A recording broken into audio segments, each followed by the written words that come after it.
જય માતાજી મિત્રો, પુષ્પાની રસોઈમાં તમારું સ્વાગત છે। આજે આપણે કેસર મલાઈ ગુલ્ફી બનાવવાની છે। તેના માટે મેં અમૂલનું ફૂલ ફેટનું દૂધ આવે છે તે લઈ લીધું છે। લગભગ 1 લીટર દૂધનો ઉપયોગ કર્યો છે આ ગુલ્ફી બનાવવા માટે।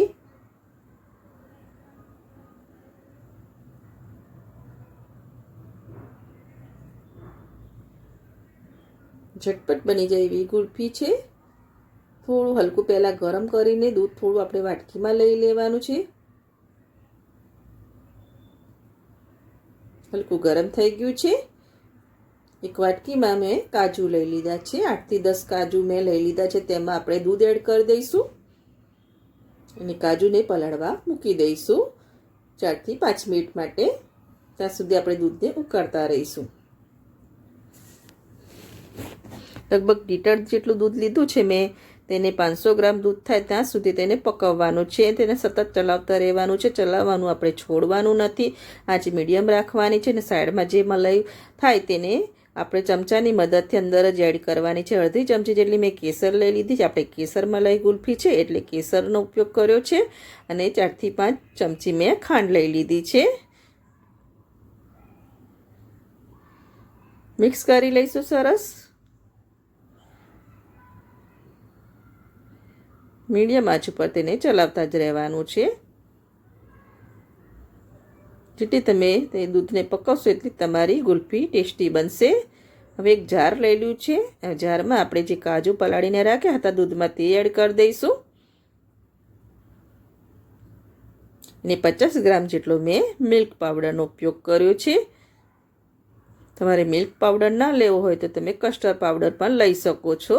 આ રીતે પેકેટમાં કસ્ટર્ડ પાવડર મળે છે તેનો ઉપયોગ કરવાનો, પણ મેં મિલ્ક પાવડરનો ઉપયોગ કર્યો છે। હવે ઢાંકણ બંધ કરીને પીસી લેવાનું છે।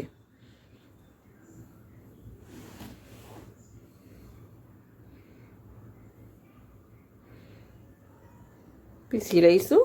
પીસી લીધું છે, એકદમ પેસ્ટ જેવું બની ગયું છે। જો એકદમ પીસાઈ ગયું છે। મિલ્ક પાવડર અને કાજુ સરસ પીસાઈને રેડી થઈ ગયા છે। એ દૂધ પણ બાજુમાં ઉકળીને સરસ ઉપર મલાઈ જામી ગઈ છે। જો આવી મલાઈ જામે તેની અંદર જ એડ કરવાની છે અને સાઈડની કિનારીમાં પણ ચીપકી હોય તેને પણ આપણે આ રીતે ચમચાની મદદથી અંદર જ એડ કરવાની છે।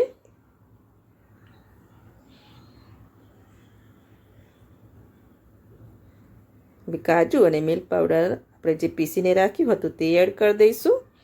આનાથી આપણું દૂધ એકદમ ઘટ થઈ જશે। ચલાવતા રહીશું। લગભગ 15 થી 20 થી 25 મિનિટ જેવું થઈ જાય છે આ ગુલ્ફી બનાવતા।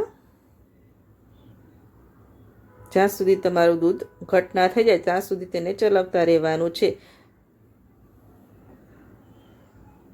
જો હવે ઘટ થવા આવી ગયું છે દૂધ। ચમચા પર એક કોટિંગ થઈ રહ્યું છે અને સાઈડમાં પણ મલાઈ આપણે ઉકાળીને આપણે અંદર એડ કરી છે। જો દૂધ આપણું લીટર હતું તે આપણે 500 ગ્રામ જેટલું કર્યું હતું। પકવીને તેને 500 ગ્રામ જેવું થઈ ગયું છે। હવે ગેસની આંચ બંધ કરી દઈશું અને તેને ઠંડુ થવા દઈશું। એકદમ ઠંડુ થઈ જાય ત્યાં સુધી તેને ઠંડુ થવા દેવાનું છે। જો હલકું આપણે ચમચા પર કોટિંગ થઈ ગયું છે એકદમ ઠંડુ। જેમ ઠંડુ થશે તેમ આ દૂધ ઘટ થઈ જાય છે અને સાઈડમાં આવી રીતે મલાઈ હોય તેને આપણે સ્પેચ્યુલાની મદદથી અંદર જ એડ કરવાની છે। એકદમ ઠંડુ થઈ ગયું છે। હવે તેને આપણે ગુલ્ફી માટે સેટ કરવાની છે।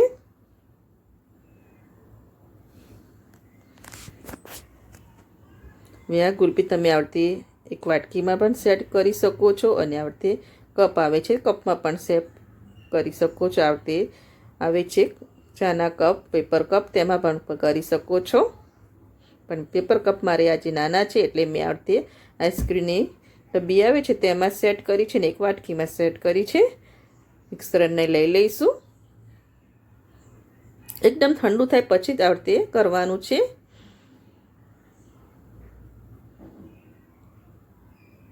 હવે આવતે ફોઇલ પેપર છે, ફોઇલ પેપરથી આપણે તેને કોટ કરી દઈએ જેથી બરફના ક્રિસ્ટલ ના જામે।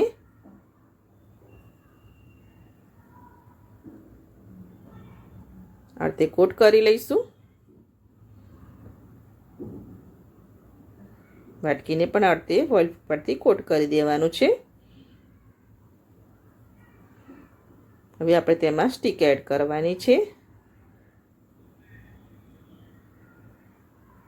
ચપ્પાની મદદથી એક હોલ પાડી લઈશું. આવી રીતે નાના નાના હોલ પાડી લેવાના છે.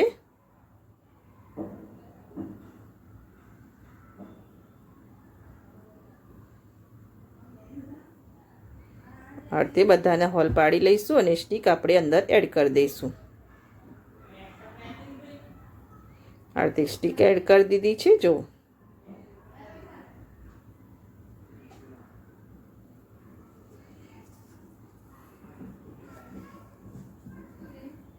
થોડું ગુલ્ફી ઠરે પછી પણ તમે કરી શકો છો, ને આ રીતે ડાયરેક્ટ પણ કરી શકો છો.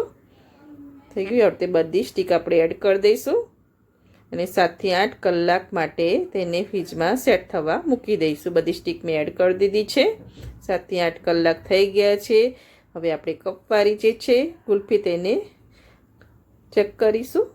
આ રીતે ફોઇલ પેપર લઈ લેવાનું છે. એકદમ જો સરસ સેટ થઈ ગઈ છે આપણી. જરા પણ બરફના ક્રિસ્ટલ જામ્યા નથી. ફોઇલ પેપર એડ કરવાથી બરફના ક્રિસ્ટલ નથી જામતા.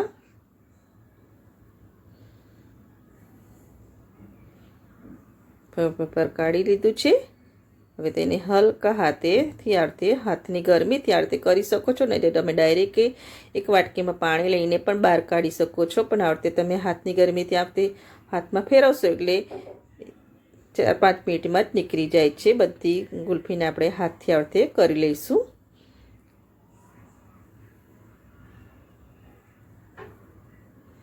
બે 2 થી 3 મિનિટ રવા દઈશું. જો સરસ નીકળી જાય છે. તમને બતાવું. હલકું થોડું હજુ ઠંડક છે તેથી નીકળતી નથી, પણ તો નીકળી જશે. હલકું હજુ થોડું આપણે તેને આ રીતે રોલ કરીશું. રોલ કરી દીધું છે. જો બતાવું તમને. જો એકદમ નીકળી ગઈ છે આપણી કેસર મલાઈ કુલ્ફી.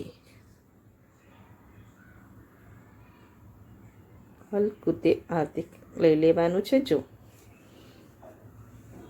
ડાયરેક્ટ પાણીમાં મૂકીને પણ તમે કાઢી શકો છો. પાણી અંદર ના જાય તેનો ખાસ ખ્યાલ રાખવાનો છે.